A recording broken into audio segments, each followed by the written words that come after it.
Hi everybody, it's Lorie from Dee's, and today we are going to create this cute haunted house sitter. It's just adorable, and it's just a nice little piece for Halloween that you can put anywhere in your home to add just a little fun and whimsy. So this kit is available at shopdeeslouisville.com, and we're going to get started creating this. So in your kit, you're going to have your little wood disc. I like to use these for my sitter. Another thing that works great are like bathroom tiles, the old type of tiles that you can pick up at the hardware store. And we've included a piece of foam. This is floral foam. And we're just going to put a little glue on the bottom of our foam and stick this right to our base so that we can anchor our pieces into it. Also, you're going to have this sheet moss. I like to just cover my foam with a little sheet moss. And you're going to have your little greening pins. And just poke those right in there just to hold that moss in place. And I'm just going to trim off my excess here. And get that out of our way. So to start out, we're going to take our house. This cute stem comes with the bat, these little sprays, the curls, and that house is just so cute with the little eyeballs looking at us. So we're going to remove the house from the main stem, and I'm just going to trim that off just a little bit, maybe just a tiny bit shorter. And I'm going to put a little glue on the bottom of this house. And then we are going to push him right into the foam, just to hold him secure. And I like to have him raised up just a little bit. So next we're going to go in with these beautiful orange leaves. These are bright and fun. I really like these. And this stem is great because it had a lot of leaves on it. So to start out, I'm going to take my tall stem. And you can dip each stem that you put in the glue if you want. Sometimes I like to do that when I have a small piece of foam, just to make sure everything is secure. So I'm just going to poke that right into the back behind the house, just to kind of give it a little height over there. And then we're going to take the rest of our stem apart. I'm just going to cut that in sections. And then you don't want to waste any of it, so we're going to save these little ones that came off. So we're going to take this one, put a little glue, and I'm going to poke that one over here on this side of our house and poke that right into the foam. And you can kind of bend or shape that. And if that's too much space it's going to take up for you, you can always adjust that and cut your stems apart even more if you want on your leaves. I'm going to put a piece over here just to kind of spread that orange out in our design.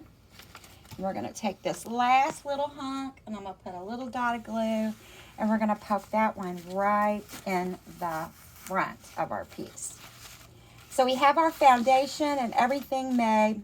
So next, we're going to go back and let's take the rest of this stem next. So I'm going to take my curlies off. We'll trim those off of there. We'll put those in separate. And we've got our really cute little sprays with our ghost. Our ghost, that's not a ghost, that's a bat, silly.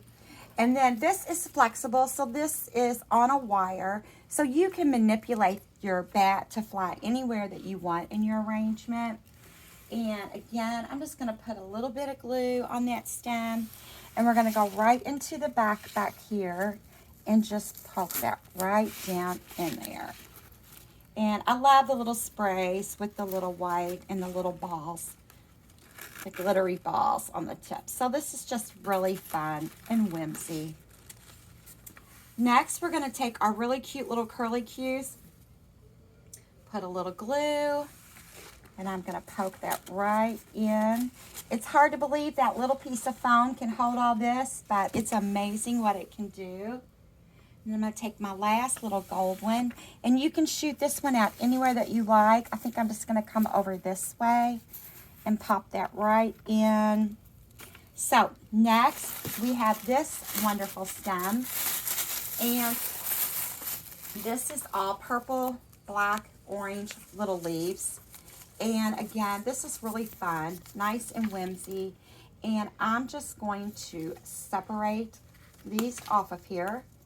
I'm going to leave that one a little long, remove that off. And we're going to go in and just tuck these in anywhere that you want. There's no right or wrong. It's all about what you like. So I'm just going to go in back behind here and tuck those in there. Again, you can make it as tall or as short as you would like. I'm going to take this stem and I'm going to shoot one right out over here. Now, if you're a symmetrical person, you can, put everything in even Steven. I am not a symmetrical person, so I tend to like things just going kind of willy-nilly everywhere. So we can shoot a few out this way. Take another little stem. We'll put this one coming out over here. And maybe we'll add a little color back up into the front here. So look how quick and easy that was. So the last part is to take these really fun ribbons. So you're going to have your black and white check glitter. I just took this little piece and pinched it in the middle just like so. And then we are going to take our stripe. This is really fun. It has a little bit of a fuzzy edge. It's really fun and whimsy, and we're just going to make a loop. And you can make a double loop if you want. We've included enough ribbons, so you probably have enough to do both. And, of course, this adorable orange and black polka dot. You'll have wire in your kit, so you can just wire this right off. Twist that nice and tight. Going to trim off my excess wire here. We're going to trim our tails. Let's go ahead and make our ends pretty on our ribbons by putting those pretty little V-cuts in. And if you need to adjust your length, you can go back in and do that. Trim these. Trim this one. And I think we have, one more. Okay, and then you should have another greening pin in your kit. Let me find that. I'm not seeing it. There it is. Look at me. I'm dropping everything. Okay, so we're going to take this pin, and I'm just going to put that right over the bow, just like so. Just like so. And I'm going to put a little bit of glue. Or you can wire it in. I kind of like using the greening pin sometimes because you can just poke those right into the foam and it holds it nice and secure. And then go back and fluff up your ribbons. And how cute is this haunted house? This is adorable for the whole Halloween season and quick and easy to make. So you can check out this kit and more at shopdeeslouisville.com. Thanks for tuning in. See you again soon.